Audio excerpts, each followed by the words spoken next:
నమస్కారం. లక్ష్మి చెప్పే కథలకు స్వాగతం. వీణులతో వీక్షించటానికి సిద్ధం కండి. ప్రియ సఖులు, ఇప్పుడు మనం ప్రముఖ రచయిత్రి శ్రీమతి డి కామేశ్వరి గారు రచించిన శీల పరీక్ష అనే ఒక చక్కటి కథను విందామండి.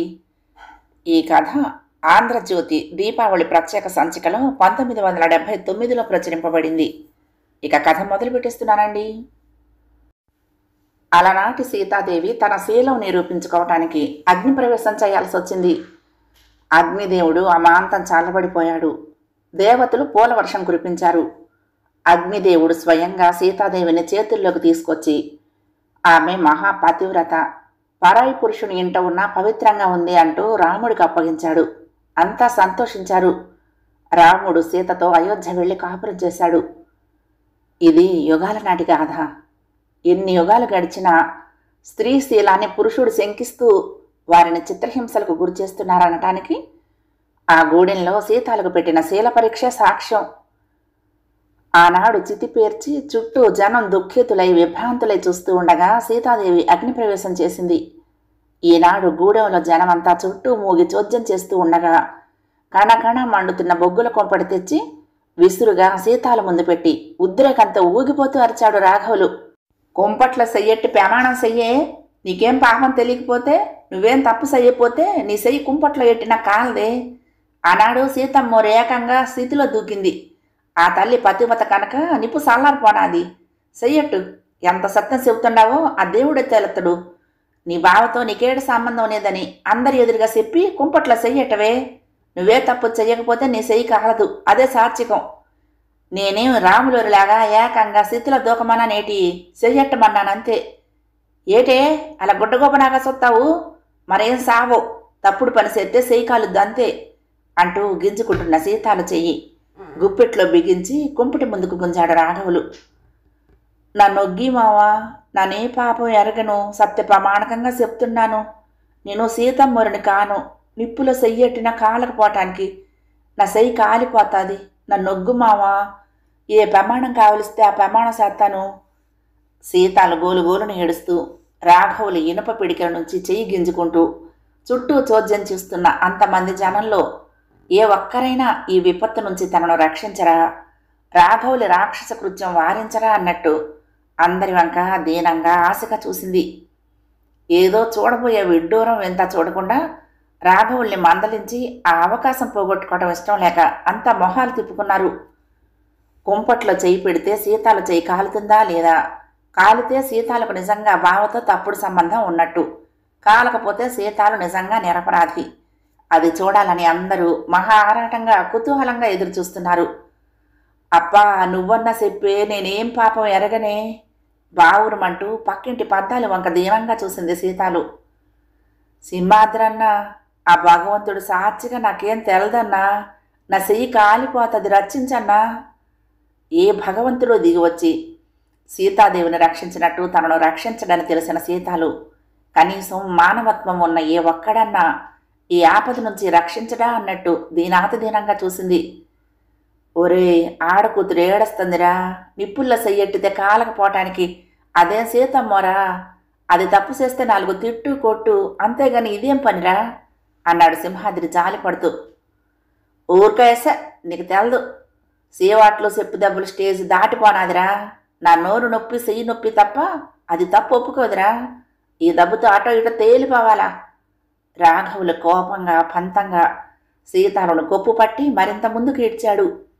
ఎంత గింజుకున్నా ఎంత ఏడ్చినా రాఘవుల నుంచి తప్పించుకోలేనని, తనను ఎవరూ కాపాడరని అర్థం కాగానే మీట నొక్కినట్లు ఏడు పాపేసింది సీతాలు.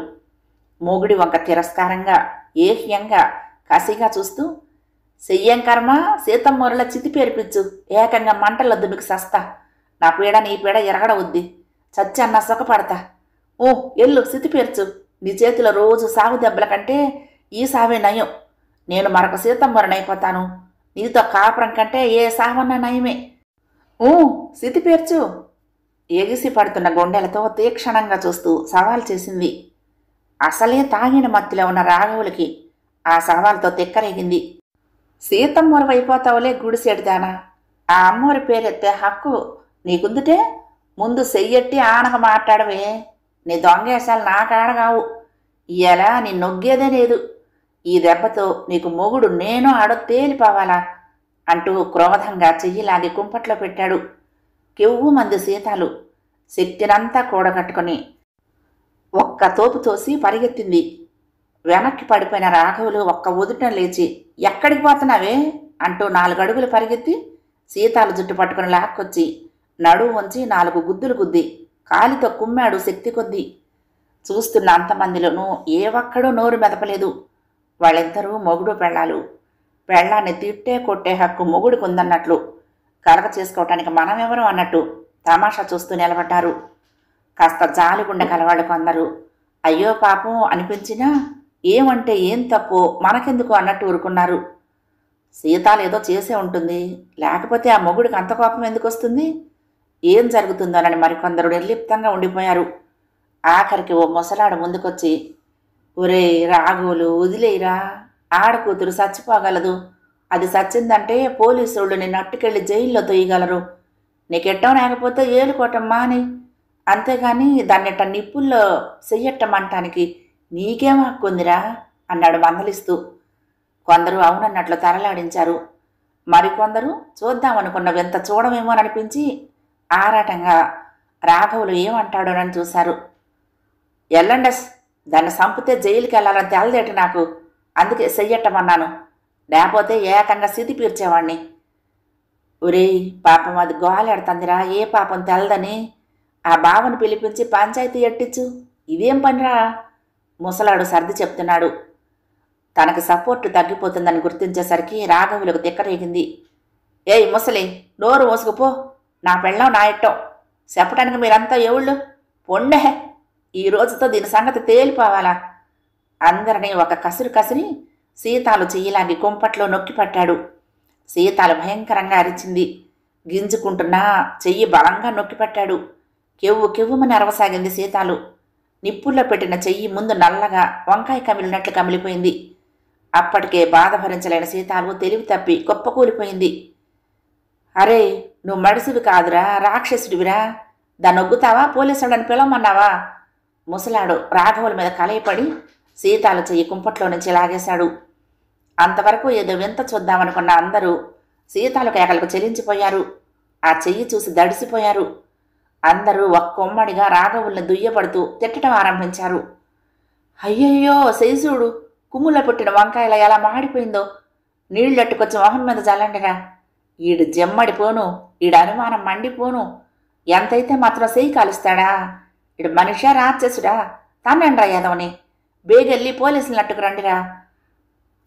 అంతా తలొక మాట అంటూ గలాభాగా అరుస్తూ సీతాల మీద సానుభూతి కురిపిస్తూ మాట్లాడుతున్న అందరి దృష్టి సీతాల చెయ్యి మీదే ఉంది. అప్పటికే చెయ్యి బొబ్బలెక్కి నల్లగా మాడిన చెయ్యి వికృతంగా మారింది. ఎవరో పరిగెత్తి నీరు తెచ్చి మొహాన చల్లారు. మరెవరో ఇంత కొబ్బరి నూనె తెచ్చి చేతికి రాశారు. అందరూ తన మీదకు ఎదురు తిరగడంతో రాఘవులు కాస్త తగ్గాడు.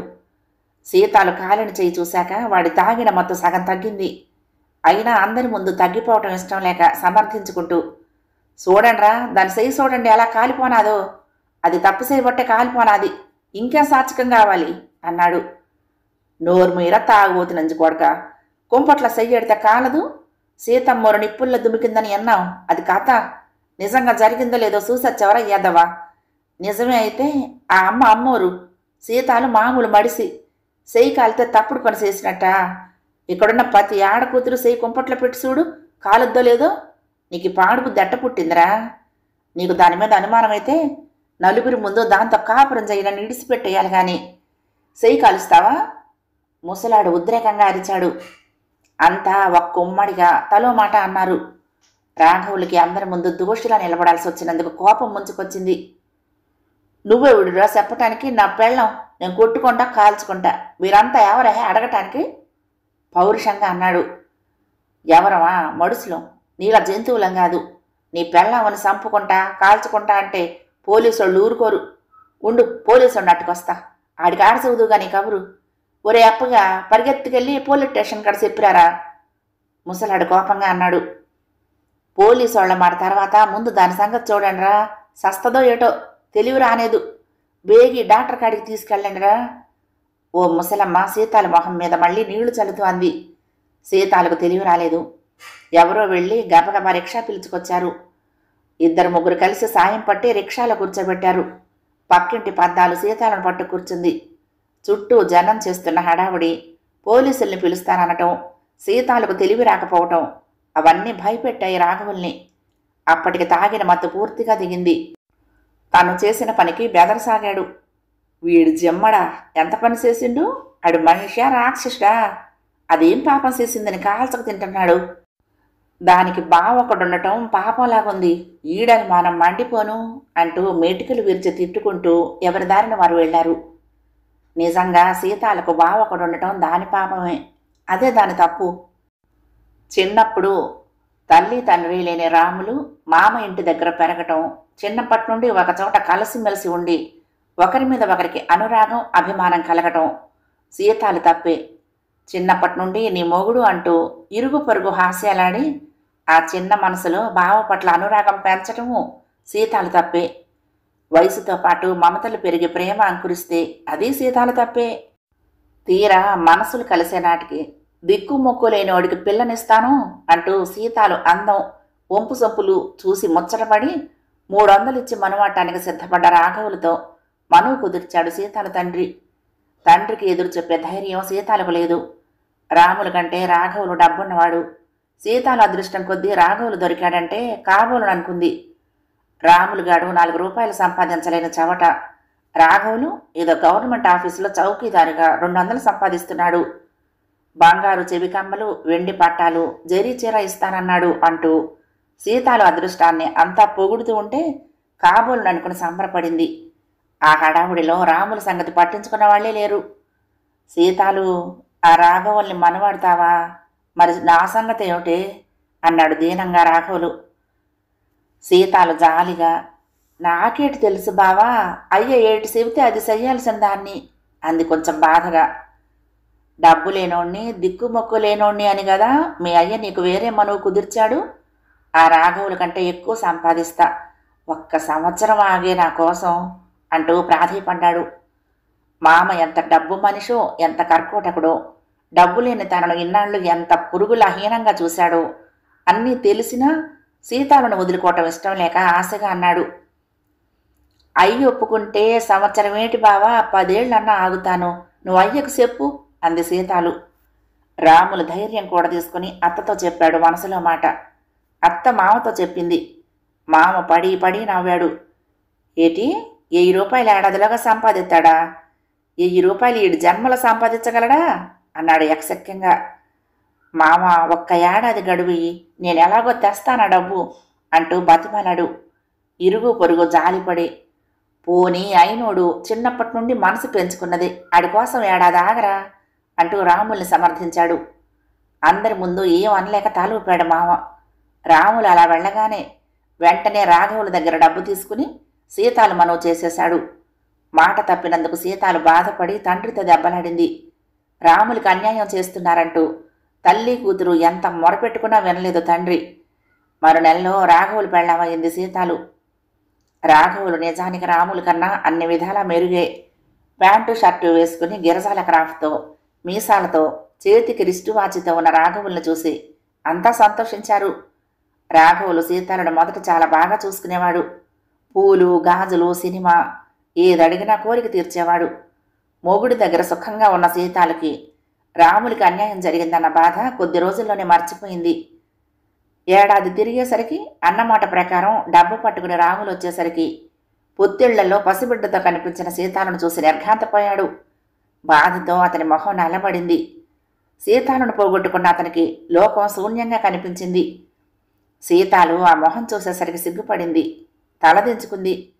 బావ పట్ల జాలితో ఆమె మనసు కరిగిపోయింది. రాములు పల్లెత్తు మాట ఎవరిని అనలేదు. మాట తప్పావని మామను నిలయలేదు. మాట నిలబెట్టలేదని సీతాలను నిష్ఠూరం ఆడలేదు. తన అదృష్టాన్ని నిందించుకుని తెచ్చిన డబ్బుతో సీతాలకు చీర, చంటివాడికి బంగారు మురుగులు కొనిచ్చి నిశ్శబ్దంగా వెళ్ళిపోయాడు.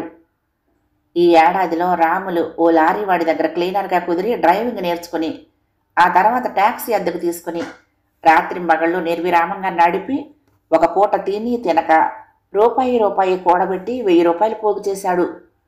ఈ ఏడాదిలో రాముల వేషం మారింది. పట్నం నాజుకొచ్చింది. నీలం ప్యాంటు షర్టుతో మంచి క్రాఫ్ట్తో ఉన్న రాముల్ని చూసి మనసులో ఏదో మూల తప్పు చేశానేమో అనిపించింది సీతాలకి. సీతాలకి పురిట్లో చాలా జబ్బు చేసి ఆ తర్వాత 3 నెలలు మంచం ఎక్కింది. ఆ తర్వాత సీతాల కాపురం వీధిన పడింది. రాఘవులు కొత్త మోజులు పెళ్ళాన్ని బాగా చూశాడు. కానీ సీతాలు వెంటనే నేల తప్పటం, ముందు నుంచి వేవిళ్ళు కొన్నాళ్ళు, నీరసం కొన్నాళ్ళు, మరికొన్నాళ్ళు ఒంటికి నీరు, ఇలా కనే వరకు సంకటం. కన్నాక రోగంతో మంచం ఎక్కటంతో రాఘవులు పై తిరుగుళ్ళు ఆరంభించాడు. దానితో పాటు తాగుడు అలవాటైంది. శవాకారంతో ఉన్న సీతాలను చూసి చేదరించుకోవటం, చీటికి మాటికి తిట్టటం, ఇంట్లో ఖర్చుకు డబ్బు ఇక కాల్చుకు తినటం, సీతాలు ఏమన్నా అంటే చేయి చేసుకోవటం ఆరంభించాడు. పబ్లిక్గా ఎవరితోనో ఉంచుకున్నాడు. ఆ తర్వాత ఆ సమయంలో సీతాలు బావ రావటం, సీతాలు కొడుక్కి అంత ఖర్చు పెట్టి బహుమతులు ఇవ్వటం, సీతాలు అమాయకంగా బావని పొగుడుతూ మెచ్చుకోవటం రాఘవుల మనసులో అనుమానపు బీజం నాటింది. ఆ తర్వాత రాములు పట్నం నుంచి వారం 10 రోజులకు వచ్చినప్పుడల్లా పిల్లాడికి బిస్కెట్లు, సీతాలకి బలానికి మందులు, పూలు, గాజులు, మిఠాయిలు ఏవో తెచ్చి ఓ గంట కూర్చుని మాట్లాడి సంతృప్తి పడి వెళ్ళేవాడు. సీతాలు అమాయకంగా అరమరికలు లేకుండా నవ్వుతూ మాట్లాడేది. రాముల్ని చూసి రాఘవులు మొహం గంటు పెట్టుకునేవాడు, పలకరించేవాడు కాదు.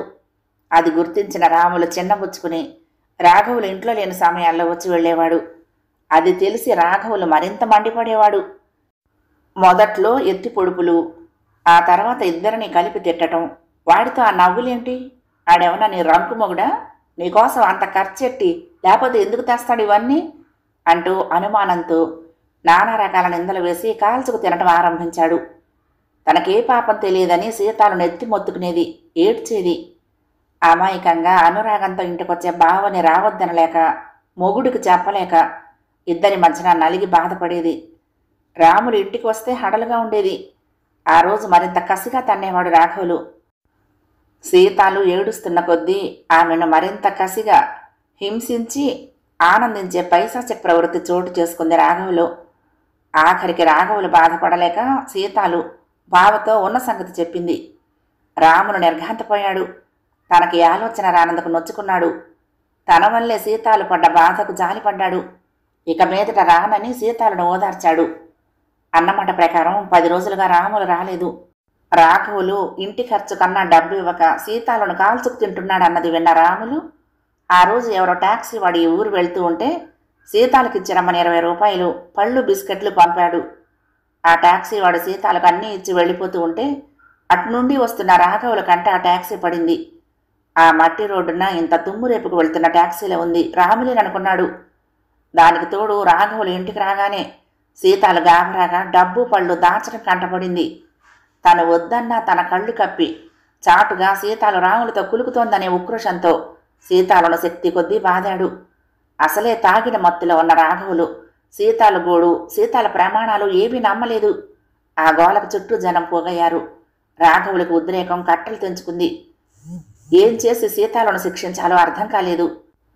కణకణ మండుతున్న బొగ్గుల కుంపటి చూడగానే సీతాలని నలుగురెదుట నిలబెట్టి నిజం చెప్పించడానికి ఇదే సందని, చెయ్యి కాలితే ఓర్చుకోలేక నిజం చెప్తుందని, లేదంటే శాస్తి జరుగుతుందన్న పైశాచిక ఆలోచన చోటు చేసుకుంది. మానవత్వం మరిచి రాక్షసుడైన రాఘవుల పశుత్వానికి, అమానుషానికి అది పరాకాష్ట అయింది. ఆసుపత్రిలో డ్యూటీ డాక్టర్ కమల సీతాలు చేయి చూసి ఏ వంట చేస్తుంటేనే చెయ్యి కాలుంటుందని ఎలా కాలింది అడిగింది యథాలాపంగా. సీతాలకు తెలివి తెప్పించే ప్రయత్నం చేస్తూ కొంపట్లో సెయ్యట్టి కాల్చేసినాడండి అమ్మగోరు అంది పద్దాలు. ఏమిటి అంది తెల్లబోతు డాక్టర్. అదే నమ్మగోరు, దాని మొగుడండి, గింజుకుంటున్నా వినకుండా కుంపట్లో సెయ్యి అదిమి పెట్టినాడండి.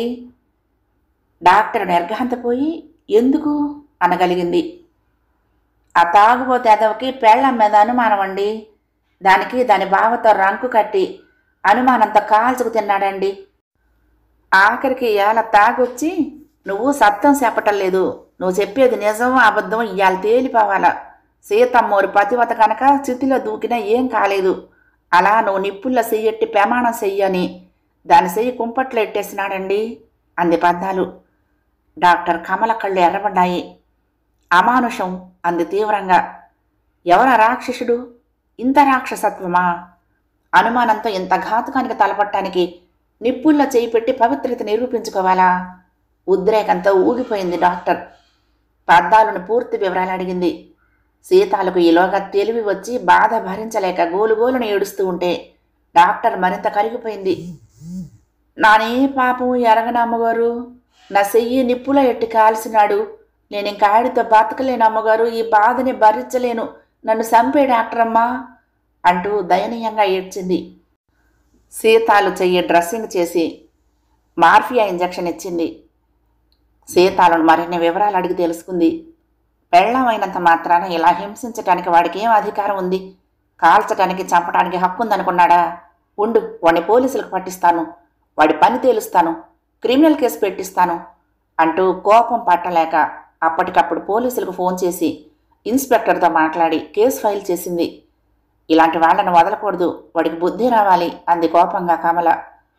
మరొక 2 గంటల తర్వాత పోలీసులు రాఘవుల్ని అరెస్టు చేసి తీసుకువెళ్లారు. ఇంటికి వెళ్లబోయే ముందు డాక్టర్ కమల తన లాయర్ ఫ్రెండ్ అనసూయ ఇంటికి వెళ్ళింది. ఊరకరారు మహాత్ములు, ఏదో పెద్ద విశేషమే ఉండాలి. ఏమిటది? కేసులు కాగితాల మధ్య నుంచే తాలెత్తి స్నేహితురాలిని సాదరంగా ఆహ్వానించింది అనసూయ నవ్వుతూ. నిజంగా విశేషమే. ఈ కలియుగంలో కూడా ఆనాడు సీతాదేవికి శీల పరీక్షకు చితిపేర్చినట్లు ఒక భర్త భార్య చెయ్యి నిప్పుల్లో పెట్టి శీల పరీక్ష చేశాడు. ఇది నమ్ముతావా? ఉద్రేకంగా అంది కమల. అనసూయ ఒక్క క్షణం ఆశ్చర్యపోయి, కూల్ డౌన్ మై డియర్, ముందు కూర్చో, కాస్త కాఫీ గట్రా తాగాక స్థిమితంగా చెప్పు అంది నవ్వి. నమ్మవా నా మాట? ఉద్రేకమా? ఆ అమాయకురాలని పట్టుమని 20 ఏళ్లు లేని ఆ పిల్లను చూస్తే ఆ మొగుడి రాసుకెళ్ళని చావతన్నాలనిపించింది. ఇలాంటి అమానుషం ఎక్కడన్నా విన్నావా అంది కమల. ఓ, బోలెడన్ని కేసులు చూశాను. పెళ్ళాం మీద అనుమానంతో రంకులు కట్టి కత్తితో మొక్కలు తరిగిన వాళ్ళు, కిరసనాయిలు పోసి నిప్పంటించిన వాళ్ళు, విషం పెట్టి నూతిలో తోసి అత్తా మొగుడు కలిసి చిత్రహింసలు పెట్టేవాళ్ళని, అడక్కు రకరకాల పైశాచిక కృత్యాలు చేసిన వాళ్ళని బోలెడు మందిని చూశాను, విన్నాను, చదివాను అంది అనసూయ. అదంతా సరే, ఈ వెధవ పెళ్ళానికి శీల పరీక్ష పెట్టాడే దొంగ రాస్కెల్. పెళ్ళాం గనక పతివ్రత అయితే నిప్పుల్లో చేయి పట్టినా కాలదంటూ బలవంతంగా కుంపట్లో చేయి పట్టి కాల్చాడు. రామాయణం నుంచి వాడికి నచ్చిన పాయింట్ ఇదన్నమాట. ఆ వెధవని క్రిమినల్ కేసు మీద జైల్లో తోయించాలి. ఇలాంటి వెధవలకి బాగా బుద్ధి చెప్పాలి. అను, నువ్వు ఈ కేసు తీసుకోవాలి, నీ ఫీజు నేనిస్తాను. ఈ యుగంలో కూడా పెళ్ళాన్ని ఇలా అనుమానంతో కాల్చుకు తినే మగాళ్ళకి ఈ కేసు పాఠం కావాలి. లాయరుగా నీ ప్రతిభ చూపించు, ఖర్చులు నావి. నిజంగా ఆ పిల్లను చూసి చెల్లించిపోయానే. ఏమైనా సరే ఆ పిల్లకు న్యాయం జరగాలి. ఎంత ఖర్చైనా పర్వాలేదు. బోలెడు సంపాదిస్తున్నాను. ఆ డబ్బుతో ఏ కొంచెమైనా ఒక ఆడదానికి న్యాయం జరిగిన దానికి ఖర్చు పెట్టడం కంటే సంతోషం ఏముంటుంది? అంచేత ఈ కేసు నీకు అప్పగిస్తున్నాను. ఆఖరణ బిల్లు పంపించు అంది డాక్టర్ కమల. ఏడ్సావు, నాకు డబ్బిస్తావా నువ్వు? ఒసేయ్, నేను ఆడదాన్నే. ఒక ఆడదానికి జరిగిన అన్యాయాన్ని ఎదుర్కోవటానికి నువ్వు నాకేం ఫీజు ఇవ్వక్కర్లేదు. ఈ అన్యాయాన్ని రూపం మాపటానికి చేయూతనివ్వవలసిన బాధ్యత కొంత నా మీద ఉంది. Don't worry, I will take up this case. వాడి భర్తం పడతాను, వివరాలన్నీ చెప్పు అంది కుతూహలంగా అనసూయ. పద్దాలు సీతాలు ద్వారా సేకరించిన సమాచారం అంతా చెప్పింది కమల. పాయింట్స్ నోట్ చేసుకుంది అనసూయ. కమల ఆ విషయం ఆమెకు అర్థమైంది. స్త్రీలకు జరిగే అన్యాయాలు చూసి ఆమె సహించలేదు. ఆ అన్యాయాలను ఎదిరించడానికి చేతనైనంత కృషి చేస్తోంది. అనసూయకు కేసు అప్పగించితే ఇక నిశ్చింతగా ఉండొచ్చునని కమలకు తెలుసు. ఆ రోజు సీతాల కేసు కోర్టులో హీరింగ్కి వచ్చింది. అనసూయ ఆ రోజు విజృంభించింది కోర్టులో. యువర్ ఆనర్, నా క్లయింట్ సీతాలు ఈ దేశంలో ఆడదానిగా పుట్టినందుకు అనుభవించిన శిక్ష ఏమిటో విన్నారు, కళ్ళారా చూశారు. అమానుషంగా నిప్పులో పెట్టి చెయ్యి కాల్చటం మానవత్వం ఉన్నవాళ్ళు చేయాల్సిన పని కాదు. యువర్ ఆనర్, యుగ యుగాలుగా తరతరాలుగా పురుషుడు స్త్రీ శీలాన్ని శంకించి ఆమెను చిత్రహింసలకు గురి చేయటం గురించి ఎన్నెన్నో కథలు విన్నాం. ఈ విషయంలో తరతరాలుగా స్త్రీకి అన్యాయం జరుగుతూనే ఉంది. మనం ఎంత పురోగమించినా పురుషుడు మాత్రం స్త్రీ శీలానికి అతి ప్రాముఖ్యత ఇచ్చి ఆమె శీలాన్ని పాతివ్రత్యాన్ని శంకిస్తూ చిత్రహింసలకు గురి చేస్తూనే ఉన్నాడు. అసలు ఈ శీలం అంటే ఏంటి? స్త్రీ శీలానికి ఇంత ప్రాముఖ్యత ఎందుకు? ఎవరు ఎప్పుడు ఇవ్వటం ఆరంభించారు?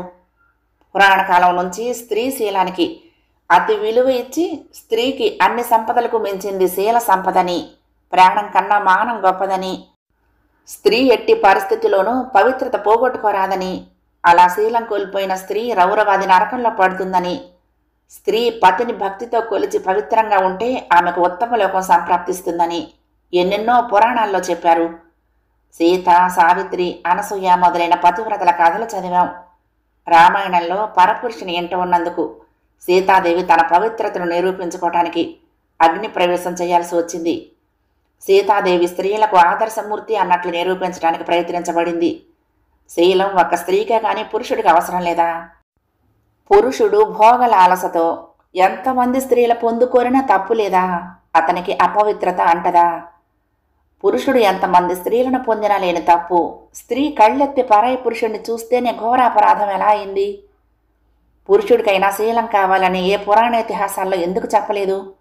ఒక్క రామాయణంలో రాముడు మినహా మిగతా పురాణ పురుషులంతా అనేక మంది స్త్రీల పొందుకోరి సుఖించినట్లు చూపారు. దేవేంద్రాది మహామహులంతా పబ్లిక్గా రంభ ఉర్వశల పొందుతో సుఖించారు. భర్త వేశ్య పొందు కోరితే భార్య రోగిష్టి భర్తను స్వయంగా మోసుకుని ఆ వేశ్య దగ్గరకు తీసుకువెళ్ళింది. అదే సీతాదేవి కేవలం పరాయి పురుషుడు ఇంట ఉన్నందుకే అగ్ని ప్రవేశం చేయాల్సి వచ్చింది. దీన్ని బట్టి మనకు తెలుస్తున్నదేమిటి? పురాణ కాలం నుండి నేటి వరకు స్త్రీల పట్ల పక్షపాత వైఖరి కనపరిచి స్త్రీలకొక్కరికే శీల పరిమితి పెట్టి అనేక విధాలుగా ఆంక్షలు పెట్టి గిరిగీసి ఆమెను బంధించారు. ఆ గిరి దాటిన వారిని పురుషులు అమానుషంగా చిత్రహింసలకు గురిచేశారు.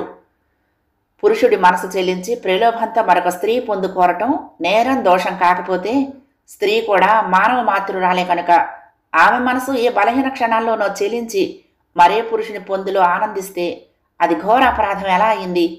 స్త్రీకి ఒక న్యాయం, పురుషుడికి ఒక న్యాయమా? యువర్ ఆనర్, ఇదంతా నేను మన పురాణాలను నిందించడానికి, విమర్శించడానికి చెప్పటం లేదు. ఆ పురాణాలు, ఇతిహాసాల కాలం నుంచి ఆ విధంగా స్త్రీ శీలానికి అంత ప్రాముఖ్యత ఇవ్వటానికి ఒకటే కారణం కనిపిస్తుంది. ప్రకృతే స్త్రీ పట్ల పక్షపాతం వహించింది. స్త్రీ శీలం కాపాడుకోకపోతే మాతృత్వం ఆమెకు ఒక శాపమై నలుగురిలో ఆమెను దోషిగా నిలబెడుతుంది. అక్రమ సంతానానికి సంఘంలో స్థానం ఉండదు. ఆ కారణంగా స్త్రీ శీలం కాపాడుకోవలసి ఉంది. స్త్రీ కట్టు తప్పి ప్రవర్తిస్తే నష్టపోయేది ఆమె కనుక ఈ విధంగా కట్టడి చేయటానికి ఈ పతివ్రతల కథలు, ఈ నీతి సూత్రాలు తయారు చేసి ఉండొచ్చు. తప్పు పని చేస్తే పాపభీతి ఉండటం కోసం ఏ లోకంలోనో ఏదో శిక్ష ఉందని నమ్మించటానికి ఈ పురాణ పతివ్రతల కథలు తయారు చేశారు. ప్రాణం కన్నా మానం గొప్పదన్న భావం స్త్రీ మనసులో కలిగించారు.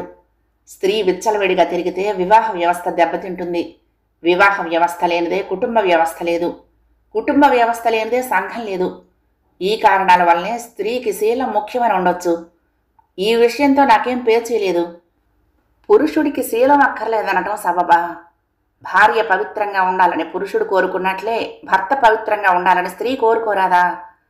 భార్య కట్టడి తప్పి విచ్చలవిడిగా ప్రవర్తిస్తే దెబ్బతినే వివాహ వ్యవస్థ పురుషుడు యథేచ్ఛగా 10 మందితో తిరిగినప్పుడు దెబ్బతినదా? భార్యను అనుమానంతో నిలేసి హింసించే హక్కు పురుషుడికున్నప్పుడు భర్త దారి తప్పితే భార్య అతన్ని శిక్షించే హక్కు సమాజం స్త్రీకి ఎందుకు ఇవ్వలేదు? ఈ పురాణాలన్నీ పురుషులు రాసినవి కనుక పురుషుడికి ఒక నీతి, స్త్రీకో నీతి రాశారు. కోర్టులో చప్పట్లు మారుమోగాయి. లాయర్లు, జడ్జి గారు ఆమె వాదనను మెచ్చుకుంటున్నట్లు తాళాడించారు. ఆ ప్రోత్సాహంతో అనసూయ మరింత ఉద్రేకంగా, యువర్ ఆనర్, ఈ సీతాలు భర్త తాగుబోతూ వ్యభిచారి అయినా భార్య మాత్రం పవిత్రంగా ఉండాలని కోరుతున్నాడు. అతను పబ్లిక్గా మరొక స్త్రీతో ఉంటున్నాడు. కానీ తన భార్య మాత్రం బావతో మాట్లాడినంత మాత్రాన అనుమానించి ఆమె పవిత్రతను శంకించి ఎన్నో రోజులుగా ఆమెను చిత్రహింసలకు గురిచేస్తున్నాడు. భర్త తనను నిలేసినట్లు, భర్త పవిత్రుడు కాడని తెలిసినా సీతాలు అతను నిలదీసే హక్కు ఆమెకు మన సమాజం ఎందుకు ఇవ్వలేదు? తన పుట్టింటి తరపు వ్యక్తి వస్తే స్వతంత్రంగా అతనితో మాట్లాడే హక్కు, స్వాతంత్ర్యం ఓ స్త్రీకి లేదా? సీతాలు భర్త చదువు సంస్కారం లేనివాడు అనుకుందాం. కానీ చదువు సంస్కారం ఉన్న పురుషులు, ఆధునికత పట్ల మోజు చూపే భర్తలు కూడా భార్య వేషభాషల వరకే ఆధునికత చూపటం తప్ప ఆమె మరొక పురుషుడితో మాట్లాడితే సహించలేరు.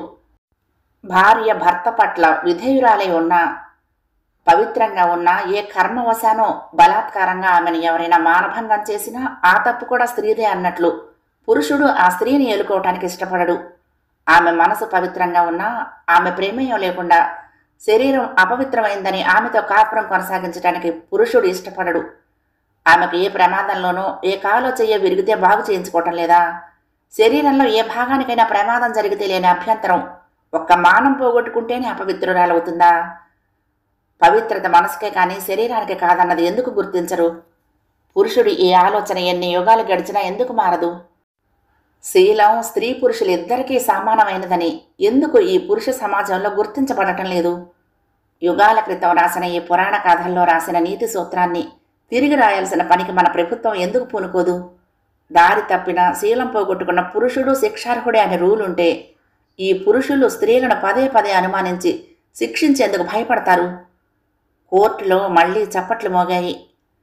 మైలార్డ్, నేను ఎన్ని గంటలు వాదించినా ఎంత చెప్పినా స్త్రీకి ఆనాడు ఈనాడు అన్యాయం జరుగుతూనే ఉంది. నీతి సూత్రాలు మార్చివేసే హక్కు నాకు లేదు, కానీ సీతాలకు న్యాయం జరిగేటట్లు చూడటం నా విధి. సీతాలు నిర్దోషి. ఆమె భర్త ఆమెను శంకించి అమానుషంగా శిక్షించాల్సినంత పాపం ఆమె చేయలేదు. పెళ్లికి ముందు బావ పట్ల అభిమానం పెంచుకోవటం, పెళ్ళయ్యాక బావతో మాట్లాడటం మాత్రమే ఆమె తప్పైతే దానికింత శిక్ష విధించిన రాఘవులు క్షమార్హుడు కాదు. మిలార్డ్, సీతాలు పవిత్రత గురించి కోర్టు వారు నమ్మటానికి ఒక్క సాక్ష్యం మాత్రం చూపుతున్నాను. సీతాలు శీల పరీక్ష కోసం కుంపట్లో చేయి పెట్టిన రోజు రాములు సీతాలను కలవనే లేదు. మరొక టాక్సీ వాడి చేత డబ్బు బిస్కెట్లు పంపాడు. దానికి సాక్షిగా అదే సమయంలో టాక్సీ ప్రమాదంలో రాములు చావు బతుకుల్లో ఆసుపత్రిలో ఉన్నాడు. భార్య రాముల్ని కలుసుకుందన్నది రాఘవులే అపోహ. నిజం తెలుసుకోకుండా సీతాలను ఇంత అమానుషంగా శిక్షించిన రాఘవుల్ని కోర్టు వారు శిక్షించి సీతాలకు న్యాయం చేకూర్చాలని, ఈ విధంగా భార్యలను అపోహలతో హింసించే భర్తలకి ఈ కేసు గుణపాఠం అయ్యే రీతిన రాఘవులకు శిక్ష వేయాలని కోరుతూ ఇంతటితో ముగిస్తున్నాను. అనసూయ వాదం పూర్తి చేసి కూర్చుంది. కేసు ఆఖరణ రాఘవులకి 6 నెలల కఠిన శిక్ష పడింది. ఏడాది తర్వాత సీతాలు రాఘవుల్ని వదిలి రాముల్ని పెళ్లి చేసుకుంది. రాఘవులు ఆ ఊరు వదిలి ఎటు వెళ్ళాడో ఎవరికీ తెలియదు. కథ సమాప్తం. ప్రియ సఖులు, ఈ కథ మీకు నచ్చితే తప్పకుండా లైక్ చేయండి, షేర్ చేయండి, కామెంట్ చేయండి, సబ్స్క్రైబ్ చేసుకుని నన్ను ఎంకరేజ్ చేయండి. ఉంటానండి. ప్రేమతో లక్ష్మి, కృష్ణా తీరం దుర్గమ్మ సన్నిధానం. నమస్తే.